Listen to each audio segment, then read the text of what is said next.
ഈ ഒരു ഉസ്താദിനോട് ഭയങ്കര ബഹുമാനം തോന്നിപ്പോയി, അതേപോലെ തന്നെ ഒരു ഇഷ്ടം തോന്നിപ്പോയിട്ടാ. കാരണം എന്താണെന്ന് വെച്ചിട്ടുണ്ടെങ്കിൽ ഈ മറ്റേ ചാനൽ ചർച്ച മണ്ണാങ്കട്ട പറഞ്ഞുകൊണ്ട് ജനങ്ങളെ തമ്മിൽ തല്ലിപ്പിച്ച് ചോര കുടിക്കുന്ന ചെന്നായ്ക്കളായ മീഡിയകളുണ്ട്. അതേപോലത്തെ ഒരു മീഡിയക്ക് ഈ ഒരു ഉസ്താദ് കൊടുത്തൊരു മറുപടി ഉണ്ട്.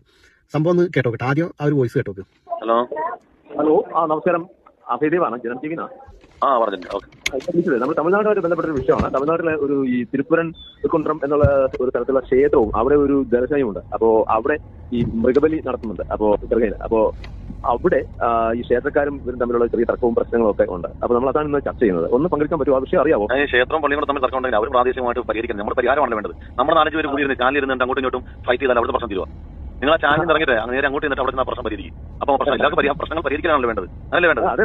നമ്മൾ 4 പേര് അവിടെ നിന്നിട്ട് നമ്മൾ നിലവിളിക്കുന്നു. ആരും ഒരു തടി നിലവിളിക്കും, ജാതി ഒരു നിലവിളിക്കും, പിന്നെ 5 പേര് നിലവിളിക്കും. അപ്പൊ അവർക്കെതിരെ ഞാൻ സംസാരിക്കണം. അപ്പൊ പ്രശ്നം തീരുക. വെറുതെ എന്തിനാ ഈ പ്രശ്നം ജനങ്ങളെ തമ്മിലടിപ്പിക്കാൻ വേണ്ടി ആവശ്യമില്ലാത്ത പണി നിൽക്കല്ലേ? നമ്മൾ പരസ്പരം സ്നേഹത്തിൽ ഐക്യത്തിലൊക്കെ പോകാനുള്ള പണിയെടുക്കും. ഈ ഊക്ക് വന്നിട്ട്